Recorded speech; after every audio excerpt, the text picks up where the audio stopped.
Boa noite, meus irmãos, minhas irmãs. Estamos aqui em mais um encontro do Projeto Esperança, onde vamos pedir a assistência dos nossos irmãos maiores que agem em nome de Jesus, nos trazendo o amparo necessário na condução dessa atividade, com o entendimento, a compreensão em torno daquilo que os nossos amigos nos auxiliam. No nosso encontro anterior, nós falamos um pouco sobre a família,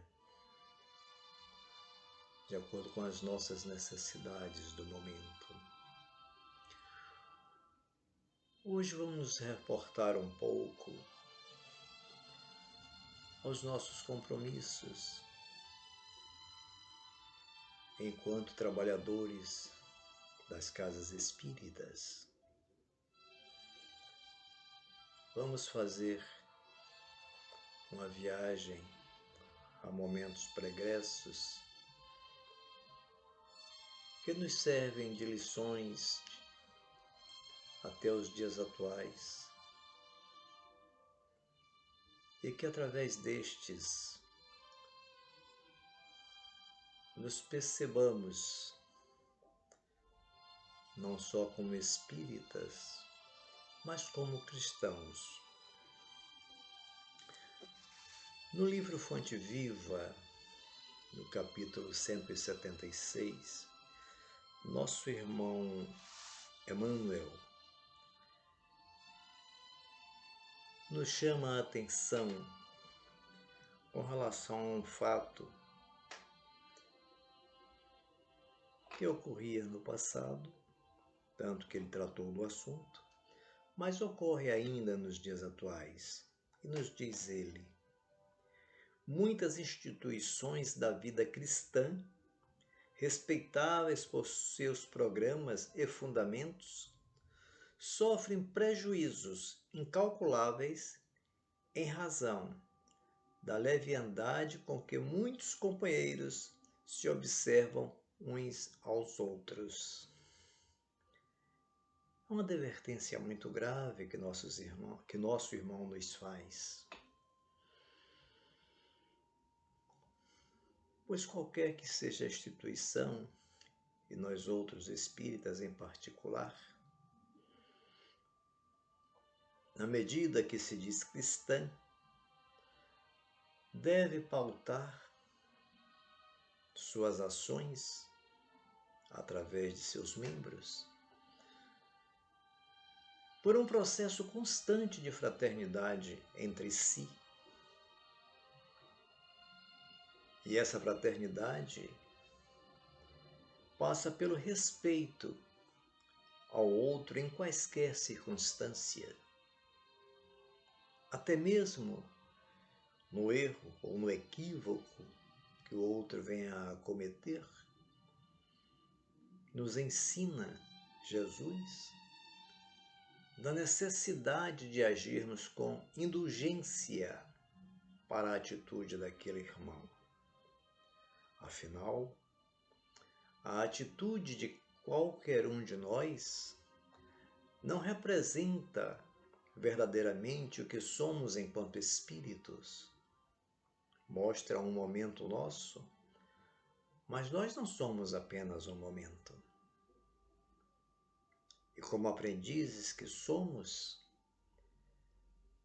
temos sempre a oportunidade de nos renovar em nosso conhecimento, em nosso entendimento, fazendo com isso com que venhamos a agir de maneira diversa da anterior, nas situações de equívocos, à proporção que percebamos o equívoco. Alguns percebem mais rápido, outros demandam um pouco mais de tempo. Porém, não podemos ser juiz do outro. Devemos vigiar nossa própria atitude. E na medida que eu me vigio, terei o cuidado da indulgência para com o outro. Mas aí vem o nosso irmão Emmanuel, mais uma vez, através dessa sua fala, e nos conduz para uma passagem do nosso irmão Paulo, lá no livro Paulo e Estevão, onde está dito o seguinte, me permitam. Precisamos estudar um meio de difundir a nova revelação com a maior amplitude possível. Jesus é um socorro do céu. Paulo, naquele instante, já passando pelos caminhos de Damasco, tendo estudado, se preparado para somar, para agregar na divulgação da Boa Nova, percebia a plenitude, a grandeza da mensagem do Cristo. O que significava aquela mensagem para nós outros, em nosso caminhar.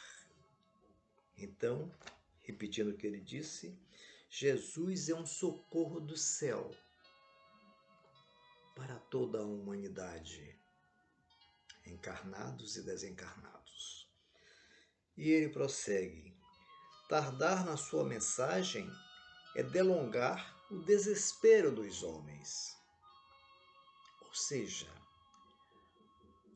quanto mais depressa cada um de nós compreendermos esta mensagem, mas não basta compreender, colocarmos em prática em nossas vidas, em nosso dia a dia, esta mensagem, aplicando esses ensinos, essas verdades do Cristo na nossa relação uns com os outros, onde quer que nós estejamos, vai nos trazer paz interior. E esta paz vai trazer um conjunto de outros benefícios a cada um de nós em nosso caminhar. E nosso irmão continua. Aliás, a palavra evangelho significa boas notícias. É indispensável espalhar essas notícias do plano mais elevado da vida. Ou seja, aquela mensagem que vem do Cristo, aquela mensagem que vem do mundo maior, através da assistência, da orientação dos diversos irmãos espirituais que, em nome de Jesus, trabalham, é um instrumento para o nosso crescimento. Nós que carecemos ainda desse amparo, dessa assistência, desses demais irmãos. E o Paulo nos fala dele um pouco, dizendo: até aqui ocupava o meu tempo no estudo e na exegese da lei de Moisés. Agora, porém, encherei as horas com o Espírito do Cristo. O que foi que Paulo entendeu naquele instante? Que nós outros ainda hoje estamos em busca de entendimento.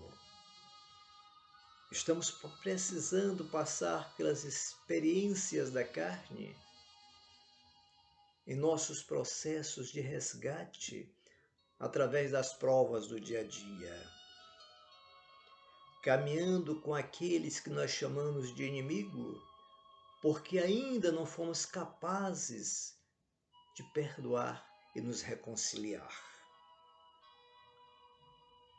O que foi que Paulo entendeu e como ele e tantos outros irmãos que marcaram a história da cristandade, que venceram suas etapas e seguiram adiante em suas jornadas, e que nós ainda carecemos de entendimento. E ele fecha a fala dele dizendo: trabalharei neste mister até ao fim dos meus dias. Buscarei iniciar meu trabalho Aqui mesmo em Damasco, nós que sabemos da história do nosso irmão Paulo, por aquilo que nos conta a história, sabemos o evento que marcou sua passagem em Damasco. E naquele instante, ele assume o compromisso que cumpriu de dedicar sua vida a divulgar e vivenciar os ensinos de Jesus. São fatos que marcaram a nossa história e que, por certo,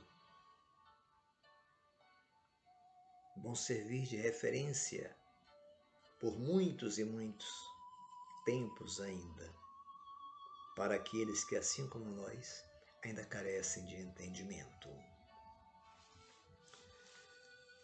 A partir desta conclusão de Paulo,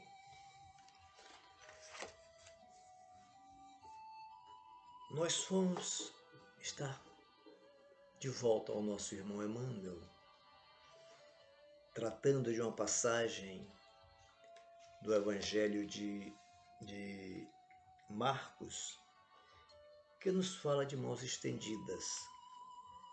Esta passagem se refere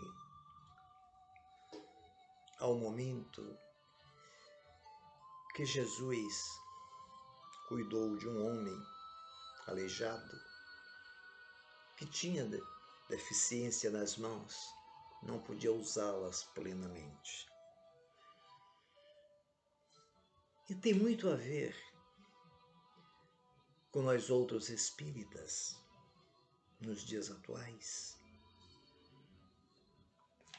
porque muitos de nós caminhamos buscando as benesses que a doutrina pode nos propiciar. E nessa busca, nos colocamos na condição de assistidos por longo período, por longo tempo. E Emmanuel trata essa mensagem de Marcos da seguinte forma: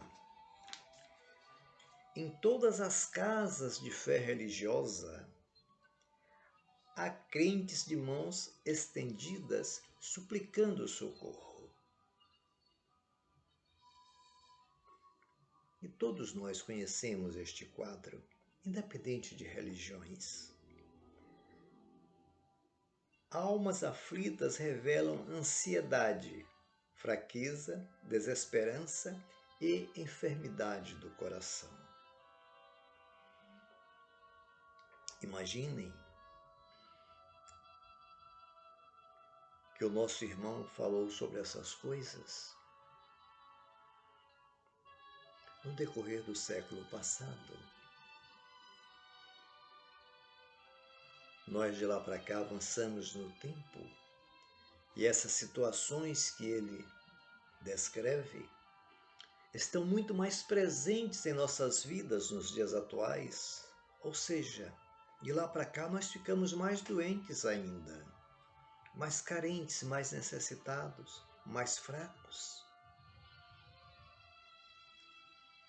Não temos registro em nossa história de termos falado tanto em situações depressivas como nos dias atuais. A quantidade de suicídios crescendo pelo mundo afora. Embora a mídia não divulgue isto abertamente, mas sempre nos chegam as informações por meios outros, hoje, com o advento da internet, que nos permite perceber essas circunstâncias, muitas das vezes bem próximos a nós, pessoas conhecidas, pessoas queridas, que não conseguindo vivenciar suas dores, carregar sua cruz, conforme nos disse Jesus, pega a tua cruz e segue-me. E não conseguindo, entendem que o caminho mais fácil é interromper o ciclo da vida. O bem mais precioso que nós recebemos de Deus, enquanto espíritos em processo evolutivo, e nós abrimos mão deste bem,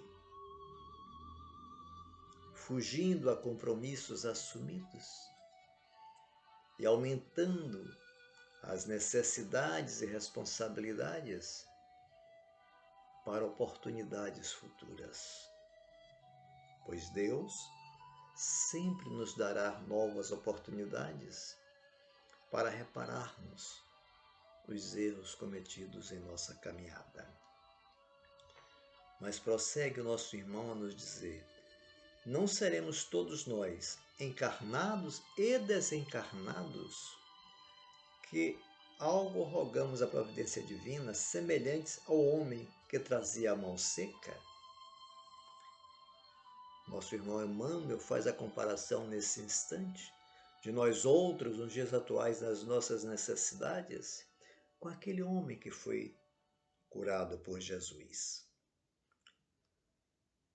Presos ao labirinto criado por nós mesmos, eis-nos a reclamar o auxílio do Divino Mestre. Fazemos isto com frequência. Entretanto, convém ponderar a nossa atitude. É justo pedir, e ninguém poderá cercear quaisquer manifestações da humildade, do arrependimento, da intercessão. Mas é indispensável examinar o modo de receber. Muita gente aguarda a resposta materializada de Jesus. Desde as épocas mais remotas, nós buscamos materializar Deus e, com o advento do Cristo, temos tentado materializar Jesus das mais diversas formas, como se isto fosse possível. Mas eles estão além dessa matéria que nós habitamos, muito além. Esse espera o dinheiro, aquele conta com a evidência social de improviso, aquele outro exige a imediata transformação das circunstâncias no caminho terrestre. Ora, nós esquecemos que vivemos em um mundo de provas e expiações, aonde cada um de nós temos aquilo que é necessário ao nosso aprendizado. Esse necessário não é apenas os bens materiais para atender às nossas necessidades básicas enquanto encarnados, mas necessário é a nossa renovação enquanto espíritos. Nosso irmão Davi, lá no Salmo 23, nos fala com sabedoria disto. E nós queremos pegar aquele Salmo 23 e transformar em nossas conveniências. Quando, na verdade, o que Davi entendeu naquela época lá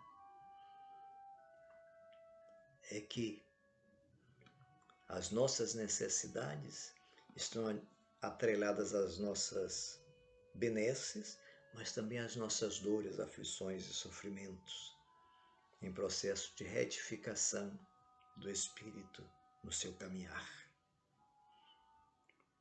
Então, essas dores e sofrimentos que a gente acha ruim em nossas vidas, na verdade, são apenas degraus para avançarmos em nossa escalada. Observemos, todavia, o socorro do Mestre ao paralítico. Jesus determina que ele estenda a mão mirrada e, estendida essa, não lhe confere bolsas de ouro, nem fichas de privilégio. Cura, devolve-lhe a oportunidade do serviço. Ou seja, Nenhum de nós que estejamos em qualquer instituição, nos nossos males, não há nada de errado do pedir. Mas na medida que estejamos assistidos, cuidados, chega a hora do servir. A mão recuperada naquele instante permanece tão vazia quanto antes. A diferença é que agora ela não é mais uma mão mirrada, é uma mão comum, normal, perfeita dentro de nossas concepções. É que o Cristo restituía-lhe o ensejo bendito de trabalhar. Conquistava a sagrada realização por si mesmo. Recambiava-o às lides redentoras do bem, nas quais lhe cabia edificar-se e engrandecer-se. Jesus, em nenhum momento de seus ensinos, nos disse, nos falou, que o fato de abraçarmos os seus ensinos, que teríamos facilidades pela vida fora. Ao homem que lhe buscou,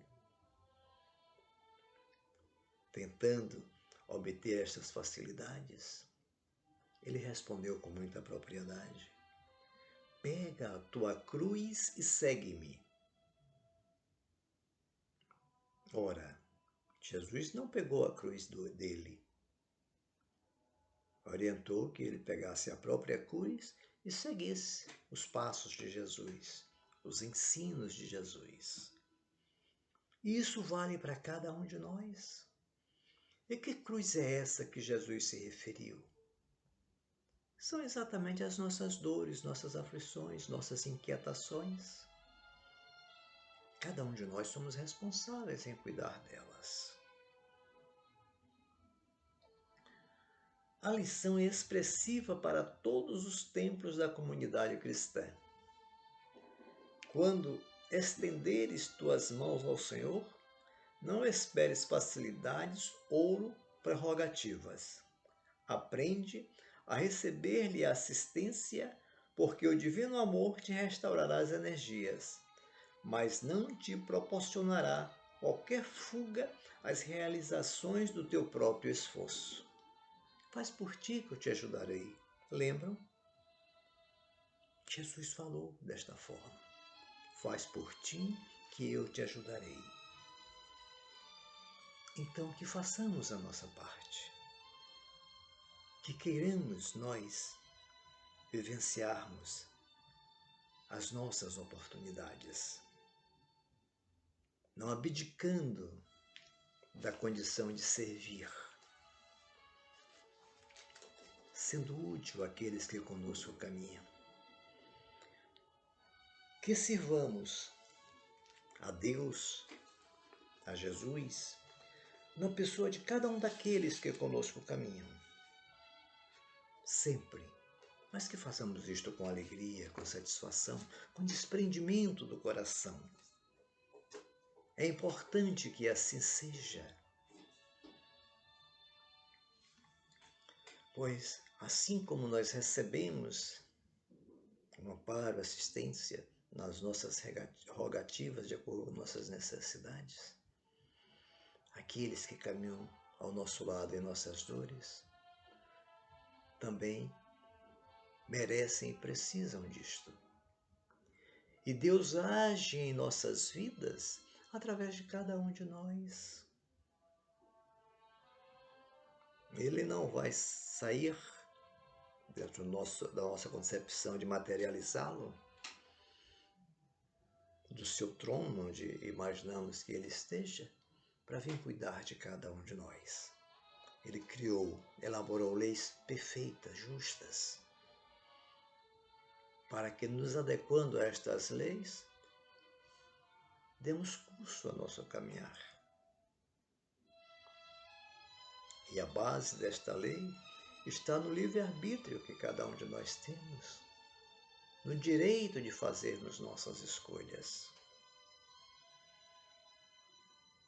E estas escolhas devem se voltar sempre para o bem-estar daqueles que conosco caminham, seja eles quem for, onde quer que estejamos. O nosso próximo deve ser sempre a nossa referência de servir.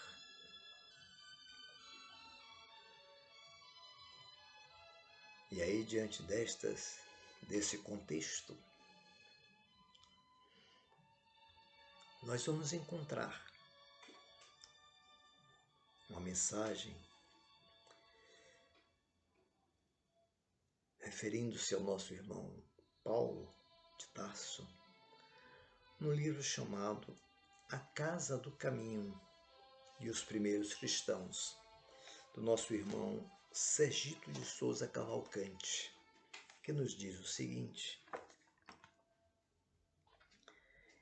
essa preocupação de evangelizar de Paulo e dos primeiros cristãos nos fez refletir sobre a principal finalidade de nossas casas espíritas.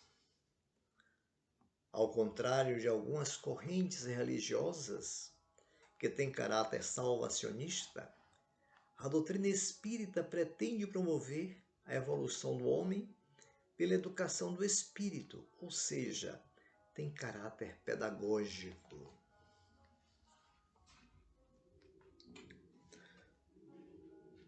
Todos nós sabemos e compreendemos essa natureza da casa espírita, de orientar aqueles que lhe abraçam os princípios. Não é por acaso, não foi à toa que foi escolhido um pedagogo para ser o codificador. Kardec, dentre as diversas formações que possuía, era um pedagogo. Tanto que aos 16 anos, sendo ainda aluno do Instituto Pestalozzi, na ausência daquele mestre, era convidado a assumir a posição de orientador do conjunto, até que o mestre retornasse, pela sua firmeza, pela sua natureza. E demonstrou isso ao longo de toda a codificação, usando destas ferramentas. E sugere para nós outros, seguidores da doutrina, esse trabalho de estudo constante, pesquisando, questionando, na busca de nos esclarecermos de forma sincera, de forma objetiva, sobre os valores da doutrina, com base no ensino dos Espíritos. Então não é algo que nós vamos receber de mão beijada, poderíamos dizer. Requer o esforço de aprendizado de cada um de nós. E dentro desta mensagem ainda, nos é lembrado: ser espírita é, pois, na acepção plena da palavra, engajar-se num processo de autoeducação. Mas essa educação não envolve simplesmente o processo de leituras das obras da codificação. Ele vai além. Ele requer o entendimento. Como dizia há pouco, o estudo, a obra é para ser estudada. Mas não basta ficar no estudo, no entendimento. É preciso a vivência prática, aplicando esses aprendizados em nossa vida cotidiana. A grande proposta espírita é nossa transformação moral, mudança de conduta, reformulação de nossas vidas. Porque para aquele que verdadeiramente abraça os princípios desta doutrina, dentro de um processo quase que natural, o indivíduo vai se modificando, vai mudando sua maneira de agir e interagir com as pessoas, vai crescendo na vigilância de suas atitudes, seus comportamentos perante todos os outros.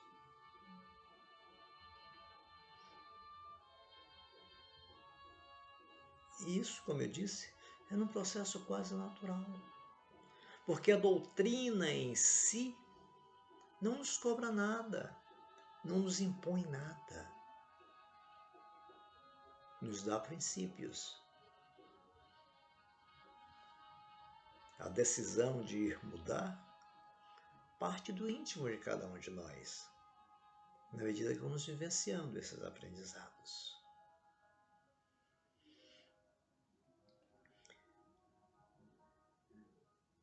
A razão de estarmos a falar sobre isto nesta noite é chegar essa época do ano e nós crescemos em virtude dos hábitos sociais. Os fatos materiais nos conduzem a abrandarmos os nossos sentimentos, vibrando naturalmente sentimentos mais fraternos. E isto é bom. Mas se eu agrego a este momento fraterno os meus princípios enquanto cristão, porque a festa verdadeiramente ela tem um foco estritamente material. Os aspectos espirituais dos festejos natalinos, eu diria que são diminutos diante dos eventos materiais. Mas ainda assim,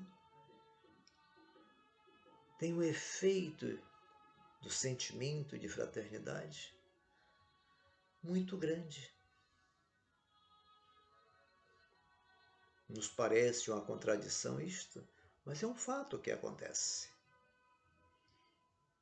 Corremos pela compra dos presentes, para a troca de presentes, corremos pelas mesas fartas. Mas nessa corrida, neste propósito, exclusivamente material, nós crescemos em sentimentos fraternos. Isso é bom. Toda a espiritualidade que age em nome de Jesus se propõe a aproveitar esse instante para fazer crescer dentro de cada um de nós os sentimentos de amor que nos levam à paz íntima, à paz interior. Mas se esse momento marca o nascimento de Cristo, ele traz agregado a si, em muitos países do planeta, a mudança de ciclo anual do ano material, conforme nós entendemos. Então é importante que essas vibrações, estas energias natalinas,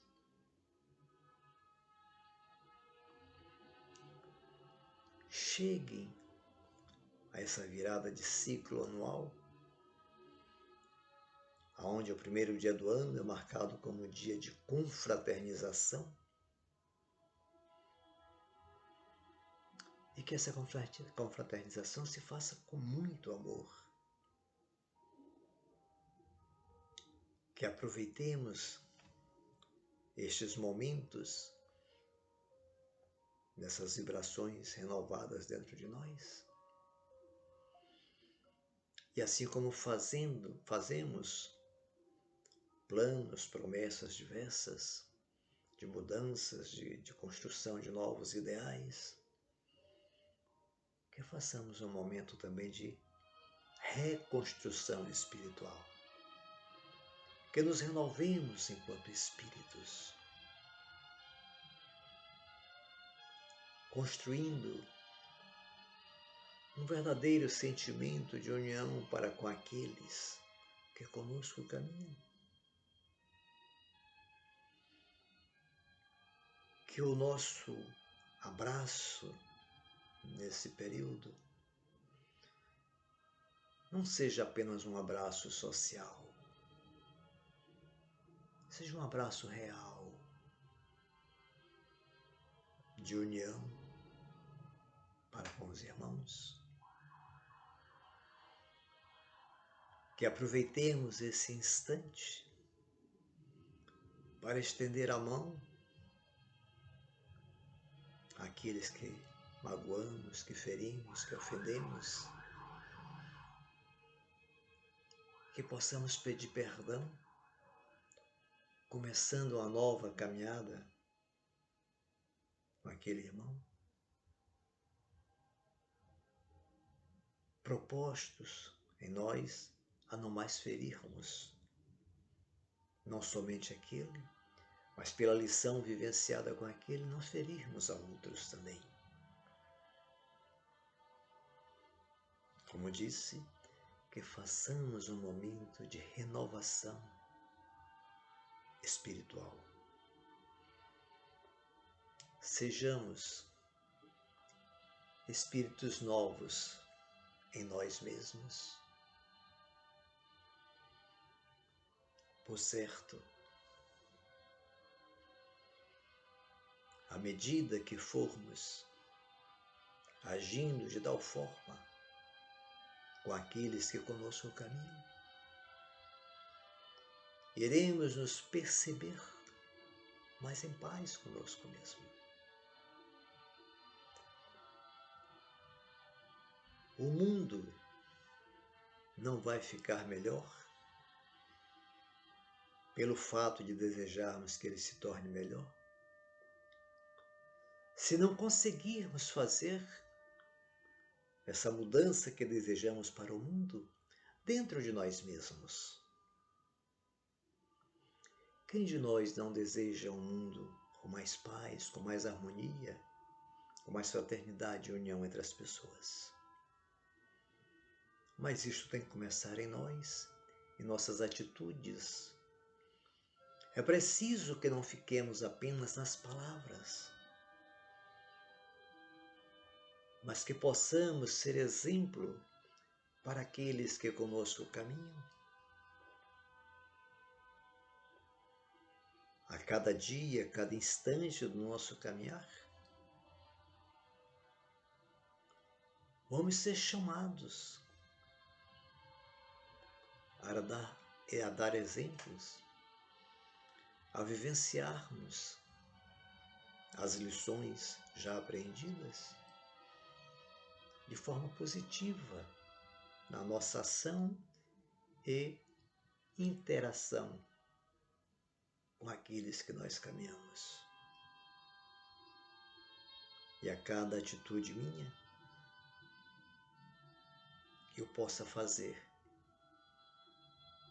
de forma tal que sirva de modelo para o outro também.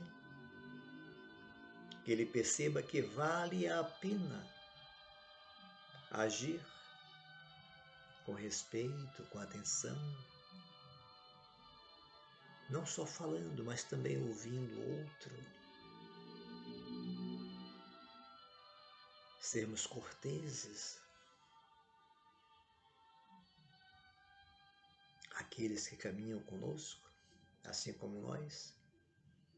Não precisamos de muita coisa para estarmos bem.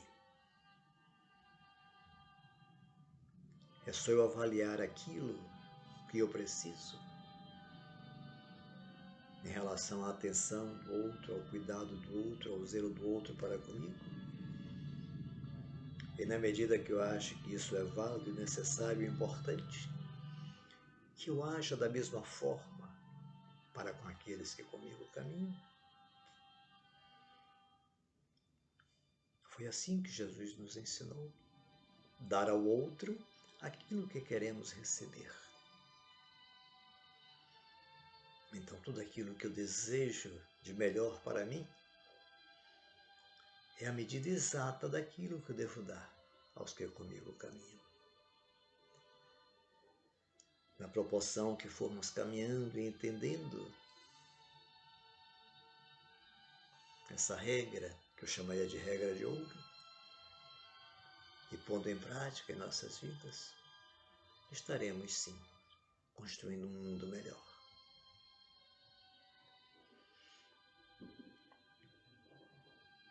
Nos próximos dias, vamos estar todos envoltos em nossos interesses e nos preparar para os festejos de final de ano. Estamos saindo de mais um ano ímpar em nossas existências, podemos assim dizer, em função da pandemia que vivenciamos e que ainda não está terminada. Já tivemos neste ano um pouco mais de flexibilidade em nossas ações em relação ao ano anterior, mas carecemos ainda de manter os cuidados recomendados pelos órgãos de saúde pública, cuidados estes que abrangem não só nós mesmos, mas a cada um daqueles que conosco caminham.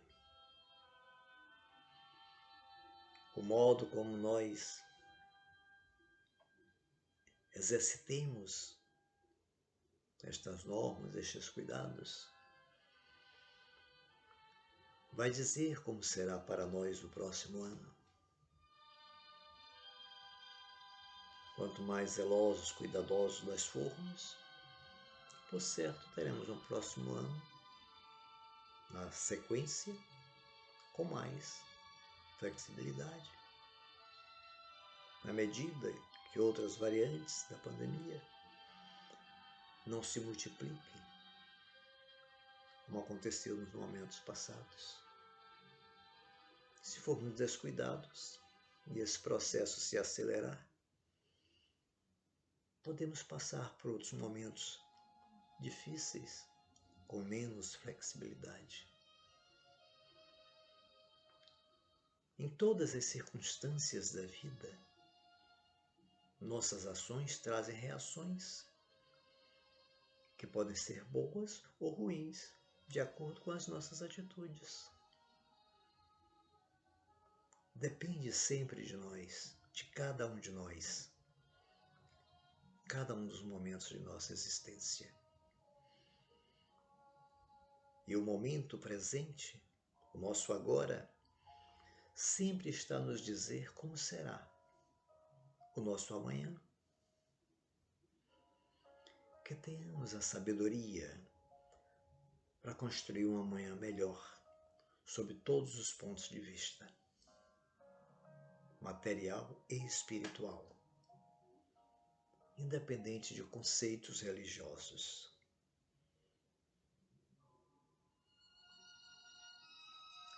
As lições do Cristo é a mesma para todos. As leis de Deus são únicas, permanentes e alcançam todas as religiões, até mesmo aquelas que não são de raiz cristã. Então que nos percebamos nesta grande irmandade, que possamos cuidar uns dos outros, nesta noite, não vou me alongar no diálogo com vocês. Vou desejar que todos tenhamos um Natal de paz, de harmonia, que nos preparemos e qualifiquemos para receber o novo ano com os corações cheios de amor, cheios de paz, com um desejo sincero de servirmos, de sermos úteis uns aos outros. Para encerrar esta nossa conversa, peço permissão para trazer uma mensagem, um poema de um irmão nosso chamado Braulio Bessa, que muitos de nós conhecemos, que nos fala sobre o Natal.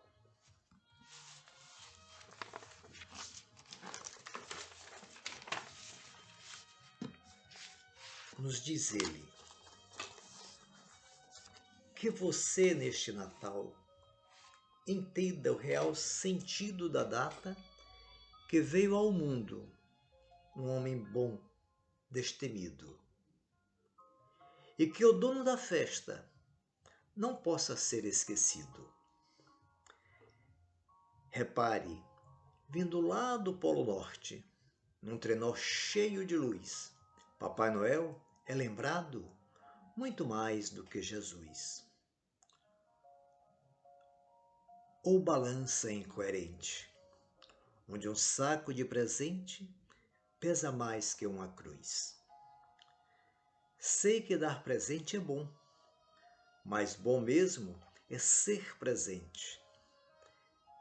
É bom, mas bom mesmo é ser presente, ser amigo, ser parceiro, ser o abraço mais quente, permitir que nossos olhos não enxerguem só a gente.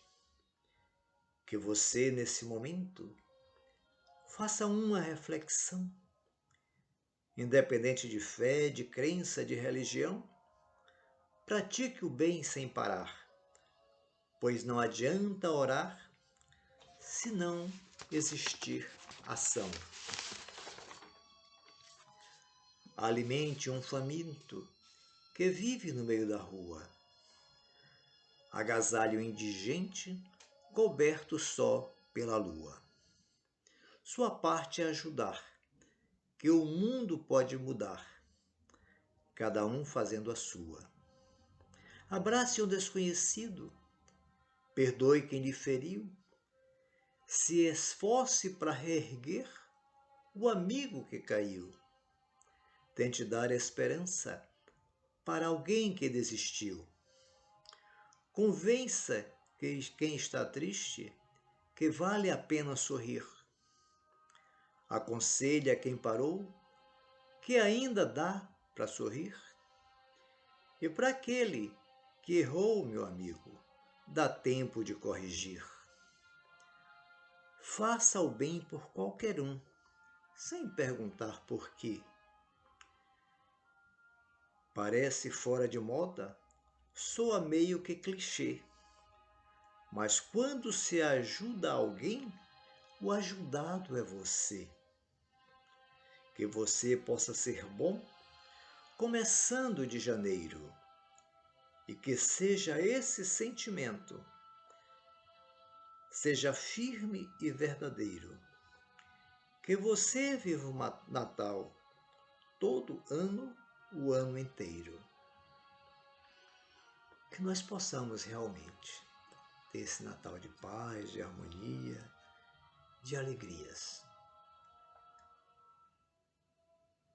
Que nos abracemos mais. Que a luz do Divino Mestre se faça sempre presente em nossos corações. E que nas nossas aflições lembremos que ele sofreu sim, mas para nos lembrar que é possível vencer a dor, a angústia, a aflição e a agonia com o amor. Que tenhamos todos muito amor no coração. muita paz. Que Jesus nos ilumine hoje e sempre. E assim seja.